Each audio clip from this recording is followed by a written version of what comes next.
Outra forma de estabelecer o tamanho do texto na plotagem final é usando o Annotative Scale. Nesse caso, nós também vamos precisar saber qual é a escala que nós vamos usar na nossa plotagem final. Vamos continuar com a nossa escala 1:250 e a partir dessa escala nós vamos definir também as alturas dos textos, mas de uma forma um pouco diferente. A primeira coisa que nós vamos fazer é digitar o comando ST, a parte de Text Style. Nós já vimos isso, já criamos alguns modelos de texto. Agora nós vamos criar um novo. Vamos colocar o nome de 3 milímetros e vamos colocar aqui papel, para diferenciar. Opa, papel já tem. Vamos criar um novo e colocar aqui então 3 milímetros, anota, de Annotative, para a gente saber o que é. Eu dou um OK. Por enquanto, nada de diferente do que nós já fizemos antes. Lembre que a gente forneceu antes qual era a altura do texto calculado em função da escala para desenhar esse texto diretamente nessa altura. Agora, se vocês perceberem, quando eu clico aqui em Annotative, ele muda essa caixa para Paper Text Height, ou seja, a altura do texto no papel. Nesse caso, a gente deve digitar aqui a altura final desse texto lá no papel, que vai ser 0,003 milímetros. Tá? Isso é o tamanho que ele vai ficar no papel. Vocês vão observar que como nós estamos configurando nossas unidades para 2 casas decimais, ele aqui não aparece esse 3. Então a gente vai ter que sair daqui um pouco. Vamos vir aqui em formato, units, e vamos deixar aqui em 3 casas decimais. Ok. Voltamos para a tela do ST, Text Style. Vamos aqui. E agora aqui sim já aparece 3 milímetros no tamanho do papel. Vejam que ele coloca ao lado da definição do nome que nós criamos o símbolo de um escadímetro, para dizer que este formato de texto é um Annotative e está dependendo dessa escala que está aqui. Vamos definir como o layer atual, vamos fechar. Vamos então desenhar aqui, ou escrever, perdão, calçada e o portão. Então vamos lá. Então, como nós usamos esse Annotative Scale? Como eu disse, a gente precisa conhecer a escala. Então a gente vai indicar a escala que nós vamos escrever o texto aqui embaixo. Ó. Annotation Scale. A gente vai clicar aqui e selecionar a escala do nosso trabalho. Que no caso a gente vai plotar isso aqui em 1:250. Se vocês observarem, não tem essa escala aqui nessa lista. Então nós vamos criar através da customização. Nós vamos adicionar uma escala. Nesse caso vamos colocar o nome 1:250, para ficar padrão com o que já tem. E nossa escala vai ser 1:250. Dou um OK. Tá? Já está aqui. Então a gente dá um OK novamente. E vamos selecionar essa escala agora para que seja a escala de representação. Então, vejam, nós estamos na 1:250. Vou escrever o texto. Então, DT, Dynamic Text, de novo. Vejam o que acontece aqui. Ó. Ele já diz para mim, ó, o tipo corrente de texto é o 3 milímetros Annotative que nós fizemos. Ele já calcula a altura automaticamente. Aquilo que nós fizemos anteriormente, ele já fez de forma automática, porque nós já indicamos aqui. Então agora nós podemos escrever o texto. Vamos colocar, por exemplo, aqui. Vou escrever calçada em concreto.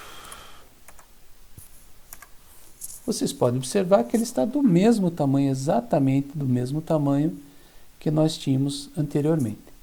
Vou criar mais um texto em anotativo e vou colocar aqui portão, as indicações, as informações do portão. Então vamos sair daqui, ST, configurar os textos, vamos fazer um novo, vai ser 2 milímetros, anotativo, para eu saber o que é, anotativo, e eu quero que ele fique no desenho final com 2 milímetros. Vou definir como atual, sim, fecho. E vou escrever aqui as informações do portão. Então, DT, Dynamic Text. Observe novamente aqui, ó, 2 milímetros, ele já calculou. O texto tem uma altura de 50 centímetros no meu desenho. Então, vamos escrever aqui, portão, altura 1,80 metros, largura, vou pôr a largura na linha de baixo,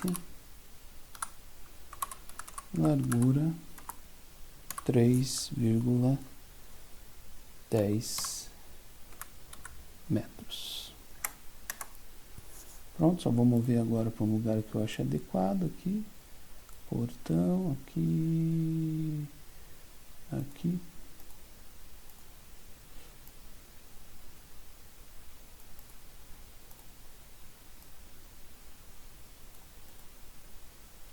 Pronto. Temos os textos criados de duas formas diferentes.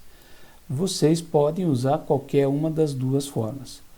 Naturalmente, eu como fiz AutoCAD na época paleozoica, AutoCAD Fordosa ainda, a gente aprendeu a calcular a altura e desenhar o texto conforme a escala, mas calculando e colocando o valor real. Depois veio esse anotativo que facilita um pouco a vida. Então não existe uma forma melhor, existe a forma que você mais se adapta na sua execução. Deixa eu fazer apenas uma correção aqui na largura do portão, que não é 3,10 e sim 3,30. Então eu vou selecionar isso aqui e eu vou arrumar aqui para 3,30 para ficar correto com o desenho. Ok. Vamos trabalhar também nossa representação gráfica um pouco utilizando achuras. Então eu vou criar um layer novo, logicamente.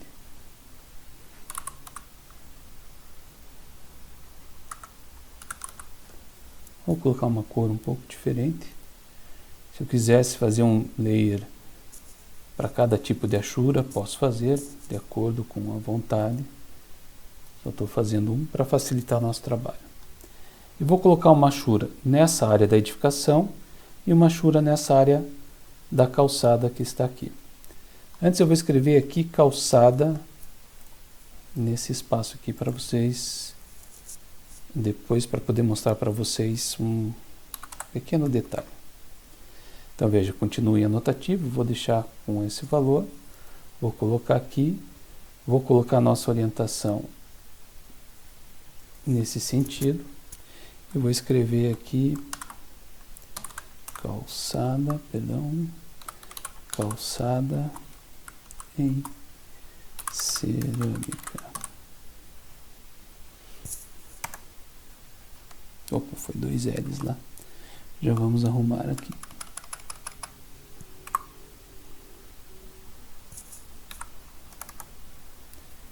Temos aqui calçada em cerâmica.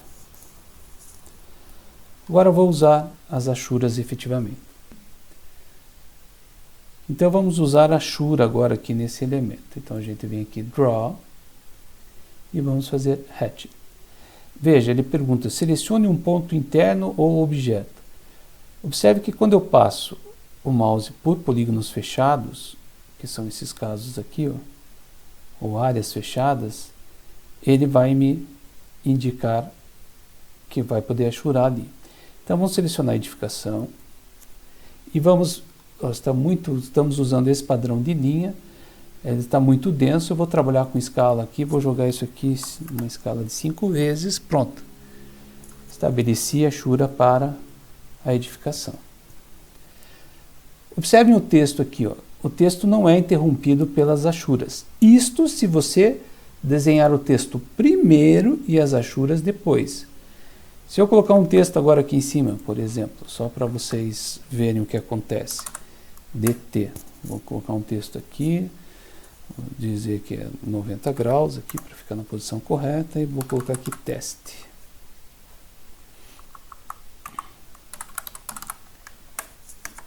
Ó, observem que agora a achura passa por cima do texto. Então, se eu não quero que isso aconteça, eu tenho que primeiro colocar o texto para depois colocar as minhas achuras. Vamos apagar isso aqui. E agora vamos colocar uma achura diferente para a calçada aqui, para destacar a calçada. Vou fazer um segundo layer aqui, só para mudar a cor ali.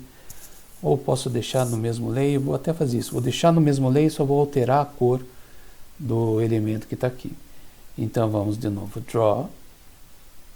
A gente vem aqui em Hatch. Vamos selecionar, aqui, vamos pegar essa aqui. Vamos colocar isso aqui. Ele está na escala mesma anterior, 5. Posso diminuir 3, por exemplo, se eu quiser, para que crie um padrão.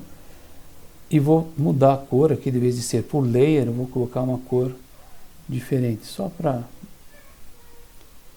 ficar um pouco diferente. Pronto. Enter. Agora nós temos os nossos elementos devidamente representados com achura. Se eu quisesse achurar toda essa parte interna que está aqui do polígono, bom, eu tenho que ver se ela está efetivamente fechada. Se ela estiver fechada, ele vai conseguir achurar. Mas aí, conforme você vai usando, vai ficando mais carregado o desenho com excesso de achuras. Logicamente, existe uma padronização para simbolização. Cada achura dessa tem um significado, mas a gente vai colocar uma legenda dizendo o nosso significado utilizado para essas representações. A NBR 1373 tem alguns símbolos a serem usados em levantamentos topográficos, mas não compreende todos os símbolos existentes. Bem como existem normas padrão da NBR que vão dizer para que é determinado símbolo, para que é feito determinado elemento. Ok? Então, essa parte de achuras está fechada.